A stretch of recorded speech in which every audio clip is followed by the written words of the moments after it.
Try ಮಾಡಿ ಆಚಿ chicken masala. T20 ವಿಶ್ವಕಪ್ ಇತಿಹಾಸದಲ್ಲೇ ಅತ್ಯಂತ ಅಪರೂಪದ ಮತ್ತು ಉಗುರು ಕಚ್ಚುವಂತಹ ಪಂದ್ಯಕ್ಕೆ ಅಹಮದಾಬಾದ್ ನರೇಂದ್ರ ಮೋದಿ ಸ್ಟೇಡಿಯಂ ಸಾಕ್ಷಿಯಾಯಿತು. ಒಂದೇ ಪಂದ್ಯದಲ್ಲಿ 2 ಸೂಪರ್ ಓವರ್ಗಳು ನಡೆದಿದ್ದು ಅಂತಿಮವಾಗಿ ದಕ್ಷಿಣ ಆಫ್ರಿಕಾ ತಂಡ ಅಫ್ಘಾನಿಸ್ತಾನದ ವಿರುದ್ಧ ರೋಚಕ ಜಯ ಸಾಧಿಸಿತು.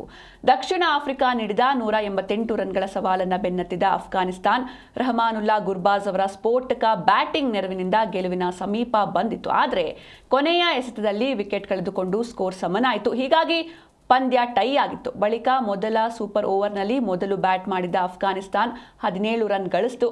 ಗುರಿ ಬೆನ್ನತ್ತಿದ ದಕ್ಷಿಣ ಆಫ್ರಿಕಾ ಕೂಡ ಅಂತಿಮ ಎಸೆತದಲ್ಲಿ ಬೌಂಡರಿ ಬಾರಿಸುವ ಮೂಲಕ 17 ರನ್ ಗಳಿಸಿ ಪಂದ್ಯವನ್ನು ಮತ್ತೆ ಟೈ ಮಾಡಿಕೊಳ್ತು. ಬಳಿಕ ಐಸಿಸಿ ನಿಯಮದಂತೆ 2ನೇ ಸೂಪರ್ ಓವರ್ ಆರಂಭವಾಯಿತು. ದಕ್ಷಿಣ ಆಫ್ರಿಕಾ ಪರ ಡೇವಿಡ್ ಮಿಲ್ಲರ್ ಅಕ್ಷರಶಃ ಅಬ್ಬರಿಸಿದ್ರು. ಕೇವಲ 6 ಎಸೆತಗಳಲ್ಲಿ 2 ಸಿಕ್ಸರ್ ಮತ್ತು 1 ಬೌಂಡರಿ ಸಹಿತ ದಕ್ಷಿಣ ಆಫ್ರಿಕಾ 23 ರನ್ಗಳನ್ನು ಕಲೆ ಹಾಕಿತು. 24 ರನ್ಗಳ ಕಠಿಣ ಗುರಿ ಬೆನ್ನತ್ತಿದ್ದ ಅಫ್ಘಾನಿಸ್ತಾನಕ್ಕೆ ಕೇಶವ್ ಮಹಾರಾಜ್ ಅಡ್ಡಿಯಾದ್ರು.